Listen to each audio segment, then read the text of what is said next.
You guys, I just wanted to show you the absolute most common issue we've been seeing the last couple of years, really.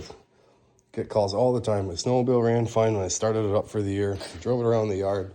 Now it'll sit there and idle, and as soon as I give it throttle, it just got nothing. And it keeps getting worse and worse the more I run it. Ran fine at first. Literally 99% of the time, we get water in the carbs. And I don't think my phone's going to show it up now, but I always do. Get the back end up in the air. So you can see the part you can see is the lowest part here. The water's going to sit down there. You can take a little flashlight, something like this. Shine it down the hole. If you look right in the middle, I guarantee you're going to see some water in there. We use a little fluid extractor like this. You can just get it down to all the nooks and crannies, suck it out. There's always a bunch of crap from over the years down in there too, so it's just good practice to do. But you can use a regular siphon hose. Just use that light. You can literally follow the water around. You can see it bubbling in the bottom. Then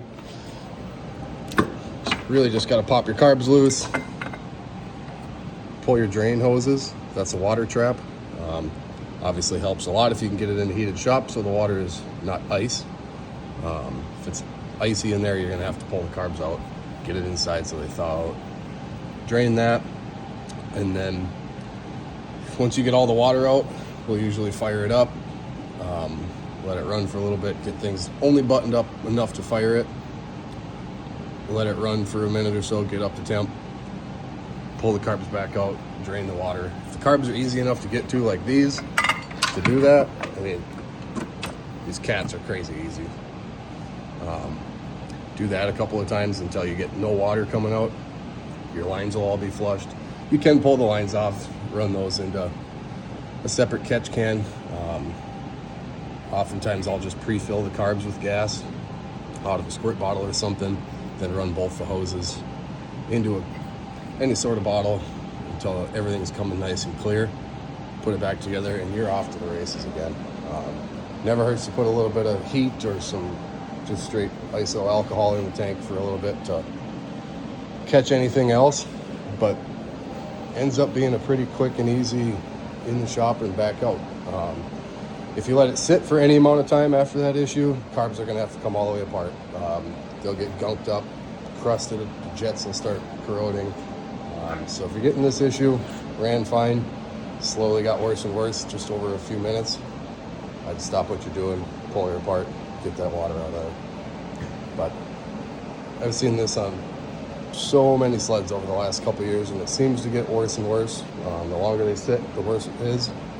But you're gonna want to get that out, otherwise it's just gonna be a headache for you. But that's what I got. So I figured I'd give a little explanation of why the sled will sit there and idle all day long. As soon as you give it gas, it just falls on its face. It might stay running, but it won't even spin up enough to move. So this is actually the gas that I drained out of the bowls on the Arctic Cat here. You can see gas up top, straight water down below. Now pretend this is the bowl of the carburetor, just like this guy. Here's how the carburetor sits. Your main jet's down here. The idle circuit is this guy up here. So, say this is our main jet. We're down in nothing but water. Idle circuit up here, pulling just fine.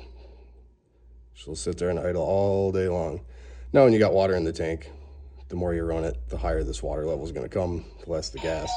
So as soon as you give it some throttle and it's trying to use that main jet, boom, you're just sucking water and you're just running off the idle circuit up here.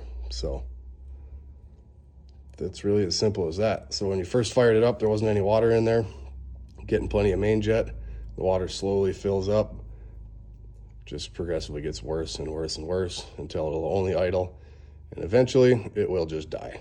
So that explains why it'll idle all day long and not rev out.